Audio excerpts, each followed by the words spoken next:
প্রায়ই ডেকে বলে, ভিজবে? কিন্তু এখন আর ভিজতে ইচ্ছে করে না। পায়ের নিচে জমে থাকা ভিজে পাতাগুলো বলে দেয়, সময় কেবল পেরিয়ে যায়, রেখে যায় স্রেফ ক্লান্তি। ঝুম বৃষ্টির পর্দার ওপারে সব কিছু অস্পষ্ট, যেমন আমার ভেতরটা। দিন গড়ায়, রাত নামে, আর আমি শুধু বসে থাকি।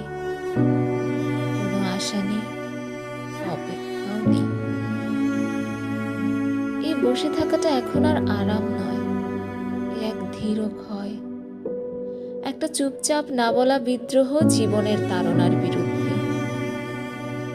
ভিজে গেলে হয়তো বোঝা যেত আমি এখনো বাঁচতে চাই, কিন্তু না, আমি কেবল তাকিয়ে থাকি, কারণ আমার ভেজা আর কারো দরকার নেই।